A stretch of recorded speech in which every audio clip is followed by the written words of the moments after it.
ভেনেজুয়েলায় ভূমিকম্পের 4 দিন পর ধ্বংসস্তূপের নিচ থেকে বাবা ছেলেকে উদ্ধার করা হয়েছে।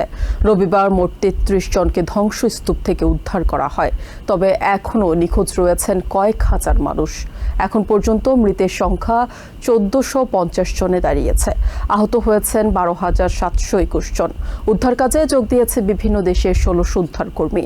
ন্যাশনাল অ্যাসেম্বলির প্রেসিডেন্ট হোর্হে রদ্রিগেজ জানান, ভূমিকম্পে 38টি হাসপাতাল সহ মোট 2501টি অবকাঠামো ক্ষতিগ্রস্ত হয়েছে।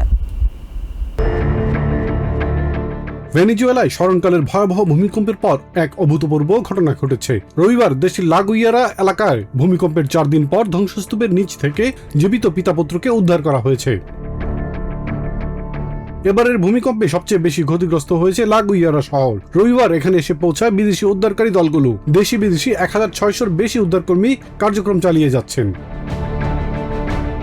রবিবার ন্যাশনাল অ্যাসেম্বলির প্রেসিডেন্ট হোর্হে রদ্রিগেজ টেলিভিশনে দেয়া এক বিবৃতিতে জানান, এখন পর্যন্ত মোট 12,721 জন আহত হয়েছে। 773টি ভবন ধসে পড়ছে।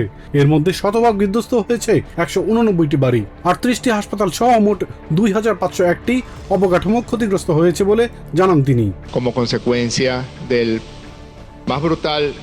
la más brutal catástrofe natural que haya sufrido nuestro país en su historia.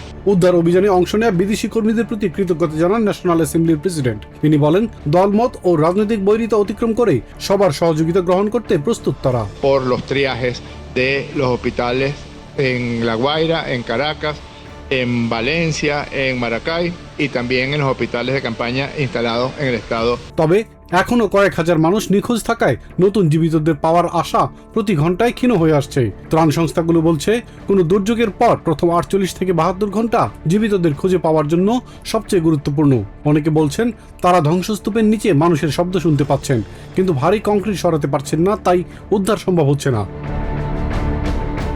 উদ্ধারকর্মীরা বলছেন, আটকে পড়া মানুষদের কাছে যদি খাবার ও পানির নাগাল থাকে তবে তাদের জীবিত পাওয়া সম্ভব। অনেকে অভিযোগ করছেন সরকার উদ্ধার কাজে বাধা দিচ্ছে, ক্ষতিগ্রস্ত এলাকায় প্রবেশ সীমিত করছে এবং রাস্তা বন্ধ করছে।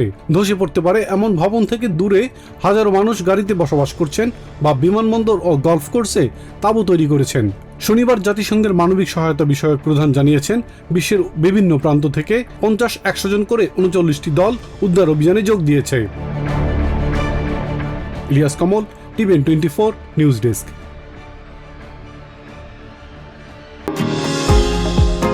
নিউ ইয়র্ক থেকে সম্প্রচারিত টিভিএন 24 টেলিভিশন বিশ্বজুড়ে বাঙালির কণ্ঠস্বর।